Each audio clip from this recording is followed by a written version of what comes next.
टंकारा स्थित करसनजी का आंगण खाते आगामी 10, 11 ने 12 ફેબ્રુઆરીના મહર્ષિ દયાનંદ સરસ્વતીની 200મી જન્મજયંતિ કાર્યક્રમને અનુલક્ષીને પત્રકાર પરિષદ યોજવામાં આવી।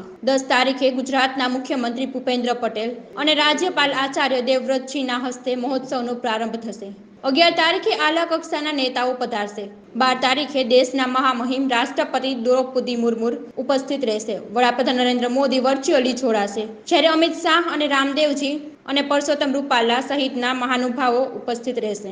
ટંકારામાં આગામી તારીખ 10 ફેબ્રુઆરીથી 12 ફેબ્રુઆરી સુધી ત્રિદિવસીય મહર્ષિ દયાનંદ સરસ્વતીના 200મા જન્મોત્સવની થનાર ભવ્ય ઉજવણી માટે તડામાર તૈયારીઓ ચાલુ થઈ ગઈ છે, જેને અનુલક્ષીને લોકોને કાર્યક્રમની વિગતો મળી રહે તે માટે આયોજન કમિટી દ્વારા પત્રકાર પરિષદ યોજીને વિસ્તૃત વિગતે વાત કરી હતી। ટંકારામાં મહર્ષિ દયાનંદ સરસ્વતી સ્મારક ટ્રસ્ટ દ્વારા તારીખ 10, 11 ને 12મી ફેબ્રુઆરીએ મહર્ષિ દયાનંદજીની 200મી જન્મજયંતિની ઉજવણી કરવાનું આયોજન કરવામાં આવ્યું, જેના માટે મોરબી રાજકોટ હાઈવે પર ટંકારાથી 1 કિલોમીટર દૂર કરસનજી કા આંગણ નામાંકન સાથે 100 વીઘાના ગ્રાઉન્ડમાં અલગ અલગ મહાકાય પંડાલો ઊભા કર્યા છે, જ્યાં ત્રણેય દિવસે સવારે 7 વાગ્યાથી 11 વાગ્યા સુધી યત્ર ઇત્યાદિ વિવિધ ધાર્મિક અને સાંસ્કૃતિક કાર્યક્રમો યોજાશે। ઉપરાંત 20,000 વૈદિક મંત્રોચ્ચાર સાથે ચતુર્વેદી યજ્ઞ અખંડ રહેશે। દેશ વિદેશના આર્ય સમાજીઓ અંદાજે 25,000થી વધુ અને મોરબી જિલ્લાના હજારો નગરવાસીઓ પરિવાર સાથે ઉમટી પડવાની ધારણા છે। આ માટે આવવા જવા માટે રાજકોટના બસ સ્ટેન્ડ, રેલવે સ્ટેશન અને એરપોર્ટ ખાતેથી એસટી બસ અને ખાનગી બસોની સુવિધા રાખવામાં આવી। ટંકારાથી કાર્યક્રમ સ્થળે પહોંચવાની વ્યવસ્થા છે। આ સાથે તમામ માટે રહેવા જમવાની વ્યવસ્થા પણ નિઃશુલ્ક ગોઠવાઈ છે। ઉપરાંત કાર્યક્રમ સ્થળ પર ફજત ફાળકા યજ્ઞ ફિલ્મ જગતને ટક્કર મારે તેવી નાટકૃતિ, થિયેટર, આબેહૂબ 3D રંગોળી, સ્કિલ ડેવલપમેન્ટની વસ્તુઓ અને ખાણીપીણીના સ્ટોલ, બાયોડાયવર્સિટી અને આકર્ષક ગેટ સહિતના પુસ્તક પ્રેમીઓ માટે વિશાળ પુસ્તકોનો ખજાનો જોવા મળશે। आप सभी को सादर नमस्ते। सबसे पहले तो मैं आपका धन्यवाद करता हूँ, आपने आज समय निकाला, यहाँ पर आप सब लोग आए। आप सब जानते हैं कि गुजरात की इस पुण्यभूमि टंकारा में महर्षि दयानंद सरस्वती जी का जन्म आज से 200 वर्ष पूर्व हुआ था और हम सब ने मिलकर निर्णय किया कि इनकी जन्म जयंती को 2 वर्ष तक मनाया जाए और उसकी शुरुआत भारत के माननीय प्रधानमंत्री महोदय जी ने 12 फरवरी 2023 को नई दिल्ली से की थी, 2 वर्षीय कार्यक्रमों की।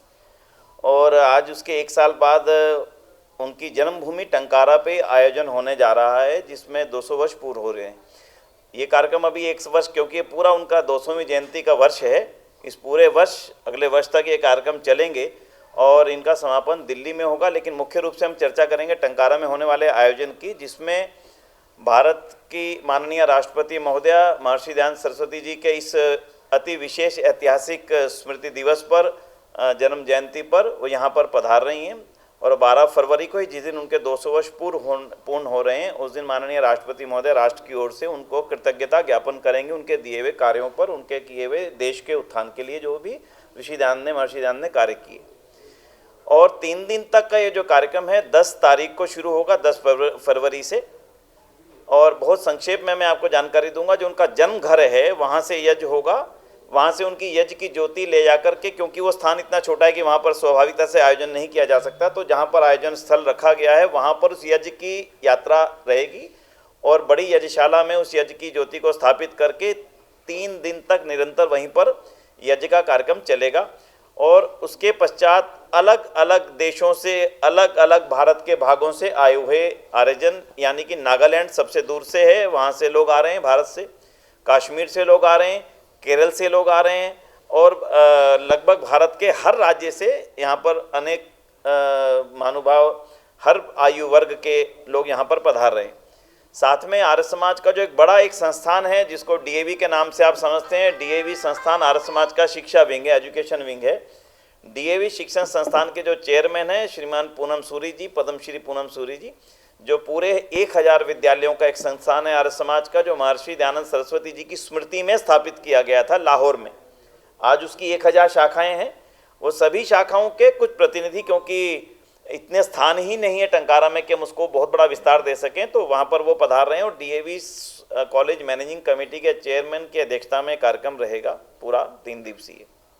हमारा सौभाग्य यह है कि जब इस कार्यक्रम की जानकारी माननीय राज्यपाल महोदय जी को हुई, माननीय राज्यपाल महोदय गुजरात, तो उन्होंने इस कार्यक्रम के महत्व को देखते हुए, इस दिवस के महत्व को देखते हुए और देश और दुनिया से आने वाले लोगों के यहाँ पर पधारने के महत्व को देखते हुए उन्होंने 3 दिवस तक लगातार इस कार्यक्रम में रहने की अपनी स्वीकृति दी है और वो 3 दिवस तक राजकोट में निवास करेंगे। तीनों ही दिन उनका हमें इस कार्यक्रम में सानिध्य प्राप्त होगा। साथ में मैं कहूँ तो दुनिया के लगभग 16 देशों से लोग इस समय यहाँ पर पधार रहे हैं।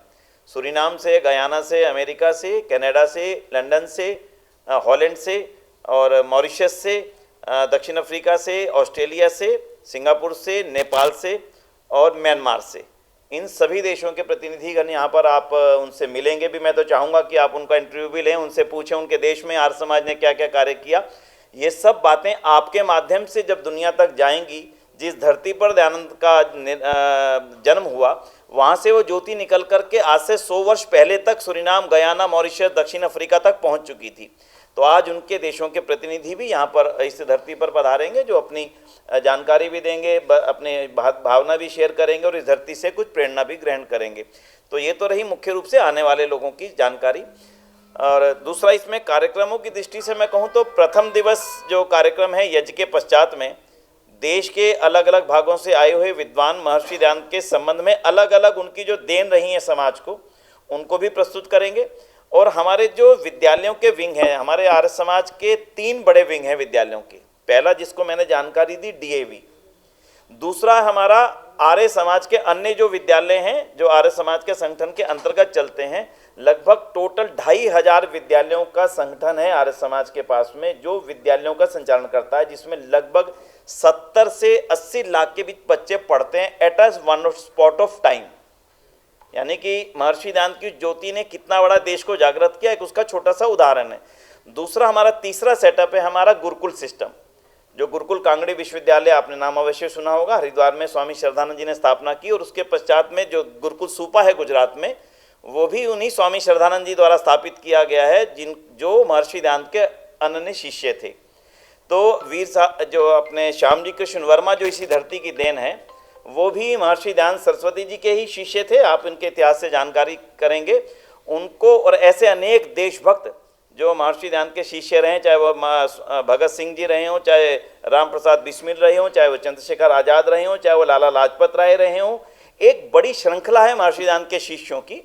आप प्रदर्शनी वहाँ पर एक हमने स्पेशली वहाँ अरेंज की है, आप मैं चाहूँगा कि उसको देखें। उससे आप देखेंगे कि आर्य समाज के कार्यों को कहाँ कहाँ किन किन लोगों ने क्या क्या किस किस रूप से बढ़ाया। तो बच्चों के लिए सभी के लिए प्रदर्शनी की व्यवस्था वहाँ पर की गई है। एक मूवी हॉल भी हम लोगों ने बनाया कि 3 दिन लोग आएँ तो उस मूवी में अलग अलग आर्य समाज के अलग अलग कार्यों से संबंधित मूवीज़ को वहाँ पर वो देख सकें। बच्चों के लिए भी स्पेशल हॉल है। VR की फैसिलिटी, वर्चुअल रियलिटी को लेकर के बच्चों के अंदर एक क्रेज़ रहता है और जानने का एक नया तरीका है, तो उसकी भी व्यवस्था वहाँ पर की गई है। सभी के लिए भोजन की व्यवस्था निःशुल्क भी है। तो इस प्रकार से कोशिश ये है कि महर्षि दयानंद का जो जन्मोत्सव है वो अपने आप में टंकारा की भूमि पर एक ऐतिहासिक रूप ले सके। स्वामी रामदेव जी, अगर आने वाले लोगों की मैं बात करूं तो प्रथम दिवस माननीय आचार्य देवव्रत जी के कर कमलों से इसका उद्घाटन होगा। माननीय रूपाला जी जो केंद्रीय मंत्री हैं, उनका प्रथम दिवस आगमन होगा दोपहर 3 बजे के लगभग। अगले दिवस जो है स्वामी रामदेव जी महाराज, स्वामी चिदानंद सरस्वती जो और आचार्य बालकृष्ण जी का आगमन होगा। और तीसरे दिवस जो है माननीय मुख्यमंत्री जी गुजरात और माननीय राष्ट्रपति महोदया। इस समारोह का जो क्रक्स मैं कहूँगा जो मुख्य आयोजन है 12 फरवरी का, उसमें उनका आगमन होगा। तो मुख्य रूप से मैंने 2-3 चीज़ें जो मुख्य रूप से इससे संबंधित थी वो आपके सामने जानकारी कर रखी। कुछ भी और आप जानकारी चाहें तो मैं जरूर देना चाहूँगा। मैं निवेदन पूर्वक कह दूं, आर्य समाज का स्थापना काल से ही सेवा कार्य का इतिहास रहा है। जो सेवा संस्थाएं आर्य समाज चलाता है, मैं उसकी बहुत संक्षेप में आपको जानकारी दे दूं। हमारे पूरे दुनिया के सेटअप में 10,000 आर्य समाज हैं। आपके प्रश्न पे आ रहा हूं मैं। 10,000 आर्य समाज हैं, जैसे आर्य समाज राजकोट भी उनमें से one of the Arya Samaj. आप इससे आर्य समाज का स्ट्रेंथ आप समझ सकते हैं। हमारे पास टोटल 2,500 विद्यालय हैं। लगभग 400 गौशालाएँ आर्य समाज चलाता है पूरे देश भर में। और आपकी जानकारी के लिए मैं ये भी बताना चाहूँगा, आपको प्रसन्नता होगी जान करके कि भारत की पहली गौशाला भी महर्षि दयानंद सरस्वती जी ने ही बनाई थी। उससे पहले भारत में गौशालाओं का प्रचलन समाप्त हो चुका था। आर्य समाज ने ही इस देश के अंदर स्वामी दयानंद की प्रेरणा से अनाथालयों का निर्माण आरंभ किया। हमारे देश में हिंदू अनाथालय नहीं होते थे, केवल चर्चों को ही अनाथालय चलाने की अनुमति थी अंग्रेज सरकार के दौरान। ऋषि दयानंद ने पहली बार कहा कि हमारे बच्चे कहाँ पर जाएंगे, तो उनको अनाथालय होना चाहिए जो बच्चे अनाथ हो जाते हैं किन्हीं भी कारणों से। तो पहला अनाथालय ऋषि दयानंद की प्रेरणा से खोला गया फिरोजपुर में। अब देश में अनेक अनाथालय आर्य समाज संचालित करता है। तो वो जो सेवा की गतिविधियां चल रही हैं पूरे देश में, उनकी जानकारी भी, और यहाँ भी राज्यपाल जी ने और जो कार्यक्रम के अध्यक्ष हैं हमारे माननीय पूनम सूरी जी, और जो इस कार्यक्रम की समिति के अध्यक्ष हैं श्री सुरेंद्र कुमार आर्य जी, उन सभी ने एक निर्णय लिया कि वो भी सर्वप्रथम सेवा के कार्यों से ही अपना आरंभ करेंगे कार्यों को। और वो पंच महायज्ञ में सबसे पहले गऊ की सेवा, वहीं गौशाला बनाई गई है। सबसे एक ये एम्बलम ही हो सकता है, क्योंकि वहाँ पे हजारों की संख्या में गऊओं की सेवा संभव नहीं है, लेकिन आप एक मैसेज दे रहे हैं दुनिया को कि हमें सबको क्या करना चाहिए। वहाँ गौशाला भी छोटी सी बनाई गई है, यज्ञशाला में पूरे दिन यज्ञ चलेगा। और राज्यपाल जी ने अपने आप से इच्छा रखी की है कि जो लोग आ रहे हैं मैं खुद भी उनको अपने हाथों से भोजन करवाऊंगा। एक मैसेज है सबके लिए कि हम यहाँ पर केवल सम्मिलित होने नहीं आ रहे हैं, कुछ सेवा का मैसेज लेने के लिए आ रहे हैं। उन्होंने स्वयं ये कहा कि मैं गऊ को भोजन भी करवाऊंगा, लोगों को भोजन भी करवाऊंगा, यज्ञ में पार्टिसिपेट भी करूंगा, और जो महर्षि दयानंद के सेवा कार्य थे उनको बढ़ाने के लिए अपनी ओर से सतत प्रेरणा भी देंगे। तो बाकी जो नई नई घोषणा होंगी वो तो मैं इस समय यहाँ पर नहीं कह सकता हूँ, वो तो जिन लोगों ने वहाँ पर करनी है वो की जाएंगी। जो बड़ी चीज़ है वो मैं जानकारी जरूर दूंगा। गुजरात सरकार की ओर से यहाँ पर 15 एकड़ ज़मीन का आवंटन हमें टंकारा में किया गया था आज से 2 वर्ष पहले। उस ज़मीन पर ज्ञान ज्योति तीर्थ बनाने का प्रकरण तैयार किया गया था। इस वर्ष जो इसी कार्यक्रम में माननीय राष्ट्रपति महोदय जी के हाथों से उसका जो नींव का पत्थर, जिसको हम शिलान्यास बोलते हैं, वो उनके हाथों से रखवाया जाएगा। और जो उसका मॉडल है पूरा तो तैयार हुआ है, जिसको बनाया जाना है, शुरुआत काम को की जानी है, वो मॉडल भी वहाँ पर प्रदर्शित किया गया है लाइव। तो आप लोग सब उस मॉडल को भी देख सकेंगे, ताकि आने वाले समय में टंकारा एक अच्छे नक्शे पर, जिसको पर्यटन का नक्शा कहते हैं, धार्मिक पर्यटन के रूप में आप कह सकते हैं, एक तीर्थ के रूप में इसको डेवलप करने का हम सब लोगों का प्लान रहेगा। तो मैं समझता हूँ कि ये अपने आप में टंकारा और इस पूरे क्षेत्र के लिए एक अच्छा उपलब्धि रहेगी। डीएवी ने निर्णय लिया है कि डीएवी वहाँ पर एक विद्यालय भी खोलेगा नया, ताकि महर्षि दयानंद की जन्मभूमि को हम शिक्षा भूमि के रूप में और ज़्यादा उत्थान कर सकें। बाकी जो महानुभाव आएंगे वहाँ उनकी भावना के अनुरूप जो अपनी ओर से घोषणा करेंगे वो चीज़ों के बारे में मैं आज बताने की स्थिति में नहीं हूँ।